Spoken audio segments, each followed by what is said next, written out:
ನಮ್ಮ ಹುಡುಗ ಬಂದಲ್ಲ, ದಿಶಾ ಇಲ್ವಾ? ಚಿಕ್ಕಪ್ಪ ಪ್ಲೀಸ್ ಅವ್ರ ಬಗ್ಗೆ ನನ್ನನ್ನು ಕೇಳಬೇಡಿ. ಅಲ್ಲ ಹಂಗಂದ್ರೆ ಚಿಕ್ಕಮ್ಮ ಬಿಡಿ. ದಿಶನ್ ಬಗ್ಗೆ ಚಿರು ಹತ್ರ ಏನೂ ಕೇಳಬೇಡಿ. ನಾನು ನೋಡ್ತೀನಿ, ಅವಳನ್ನ ಕರ್ಕೊಂಡು ಬರ್ತೀನಿ. ನೀನು ಹೋಗೋದು ಬೇಡಮ್ಮ, ಅವಳೇ ಬಂದು ನೋಡು. ನಾನು ಪೂಜೆಗೆ ರೆಡಿ. ದಿಶಾ, ಚಿರು, ನೀವಿಬ್ರು ಕೂತ್ಕೊಂಡು ಪೂಜೆ ಶುರು ಮಾಡಿ. ನಂಗೆ ಸ್ವಲ್ಪ ಆಫೀಸ್ ಕೆಲಸ ಇದೆ, ನಾನು ಮುಗಿಸ್ಕೊಂಡು ಆಮೇಲೆ ಬರ್ತೀನಿ.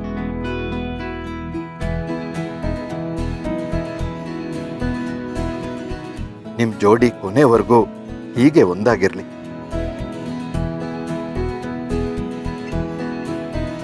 ತದೇವ ಲಗ್ನಂ ಸುದಿನಂ ತದೇವ ತಾರಾಬಲಂ ಚಂದ್ರಬಲಂ ತದೇವ ವಿದ್ಯಾಬಲಂ ತದೇವ.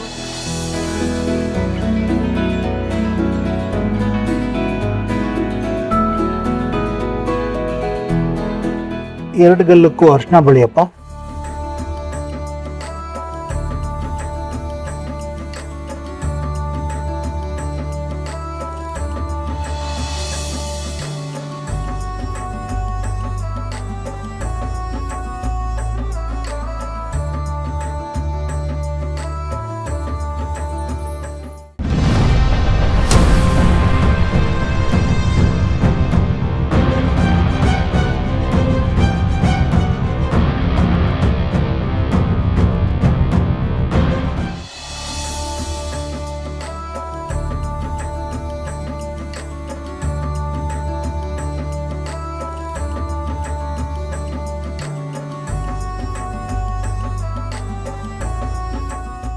ಓಂ ಸುಮುಹೂರ್ತ ಸಾವಧಾನ ಸುಲಗ್ನ ಸಾವಧಾನ ಶ್ರೀಲಕ್ಷ್ಮೀನಾರಾಯಣ ಧ್ಯಾನ ಸಾವಧಾನ. ಇಬ್ರು ಹಾರ ತಗೊಳ್ಳಿ ಒಂದೊಂದು.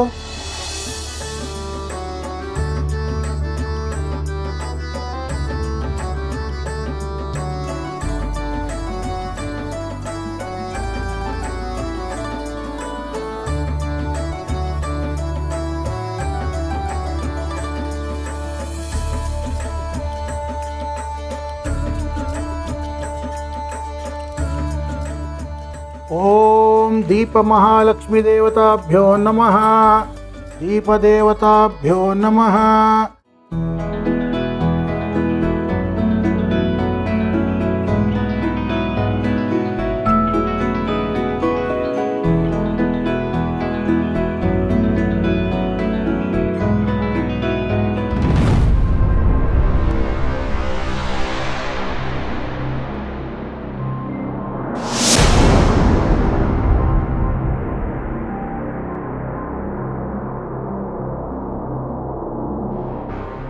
ದೇವತಾಭ್ಯೋ ನಮಃ. ಕಲಶ ದೇವತಾಭ್ಯೋ ನಮಃ. ಅಯ್ಯೋ, ಇದೇನಿದು ಅಪಶಕುನ? ದೀಪ ಆರೋಗಿದೆ.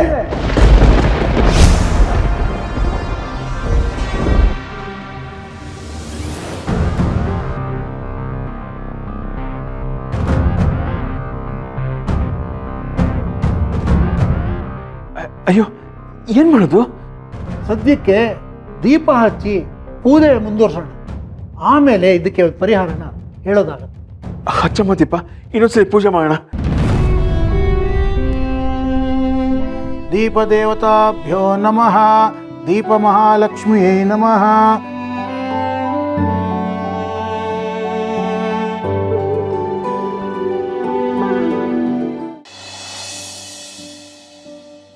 ನರಸಿಂಹ, ಒಂದು ನಿಮಿಷ.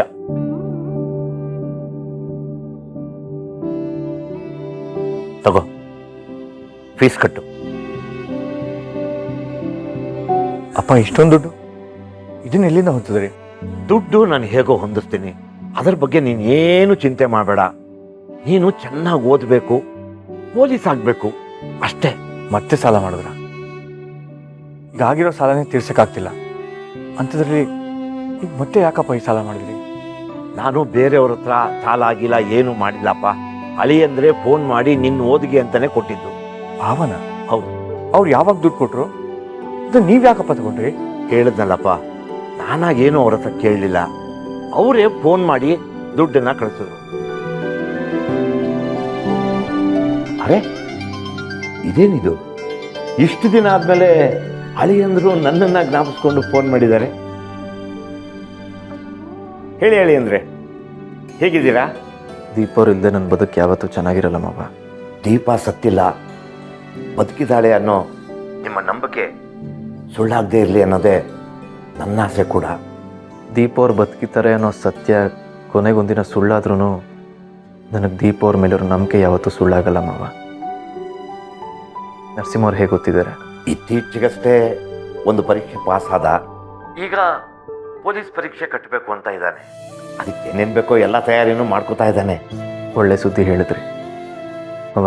ದುಡ್ಡು ಎಷ್ಟು ಖರ್ಚಾದರೂ ಪರವಾಗಿಲ್ಲ, ಚೆನ್ನಾಗಿ ಓದಿಸಿ ಅವರು ಒಳ್ಳೆ ಆಫೀಸರ್ ಆಗಬೇಕು. ದುಡ್ಡಿನ ಬಗ್ಗೆ ಯೋಚನೆ ಮಾಡಬೇಡಿ ಮಾವ, ಎಲ್ಲ ನಾನು ನೋಡ್ಕೋತೀನಿ. ಅಲ್ಲ, ನಿಮಗೆ ಯಾಕೆ ಸುಮ್ಮನೆ ತೊಂದರೆ ಹೇಳಿ ಅಂದರೆ? ನಾನು ಯಾವತ್ತಿದ್ರೂ ನಿಮ್ಮ ಮನೆ ಅಳಿಯಾನೆ.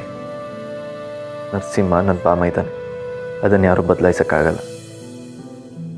ಈಗಲೇ ನಿಮ್ಮ ಅಕೌಂಟಿಗೆ ದುಡ್ಡು ಕಳಿಸ್ತಾ ಇದ್ದೀನಿ. ಇದನ್ನು ಯಾರಿಗೂ ಹೇಳಬೇಡಿ.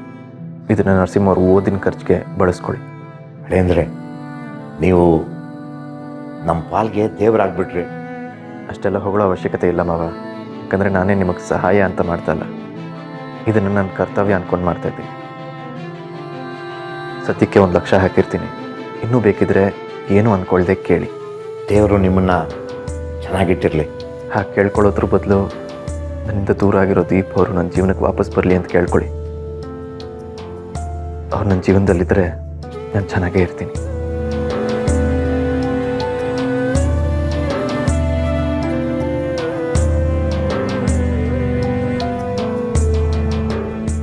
ನೀನಿವತ್ತು ಪರೀಕ್ಷೆ ಬರೀಬೇಕಾದ್ರೆ ಅಳಿಯಂದ್ರೆ ಕಾರಣ.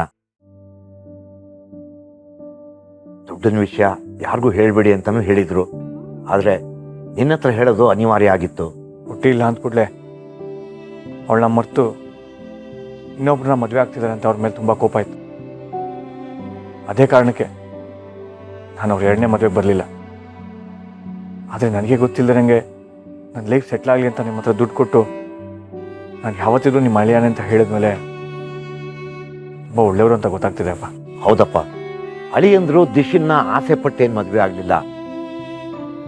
ಅವರ ಅಪ್ಪನ ಆರೋಗ್ಯ ಸರಿ ಹೋಗ್ಲಿ ಅಂತ ಅವ್ರ ಆಸೆ ಕಟ್ಟು ಬಿದ್ದು ಮದುವೆ ಆದ್ಲು ಅಷ್ಟೇ. ಈ ಮದುವೆ ಆಗಿದ್ರಲ್ಲಿ ಅಳಿಯಂದ್ರದ್ದು ಯಾವ ತಪ್ಪು ಇಲ್ಲ. ಆಮೇಲೆ ದಿಶಾನು ತುಂಬ ಒಳ್ಳೆ ಹುಡುಗಿನೇ ಅಪ್ಪ.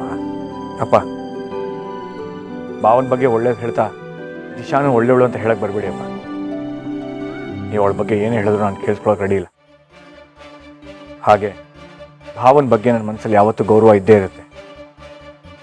ಆದರೆ ಆ ದಿಶಾನ್ ಮದುವೆ ಆಗಿದ್ದನ್ನ ನಾನು ಯಾವತ್ತೂ ಒಪ್ಪಲ್ಲ. ಎಲ್ಲೋ ಏನೋ ತಪ್ಪಾಗಿದೆ. ಅದೇನು ಅಂತ ನಾನು ಪೊಲೀಸ್ ಆದಮೇಲೆ ಕಂಡುಹಿಡಿತೀನಿ.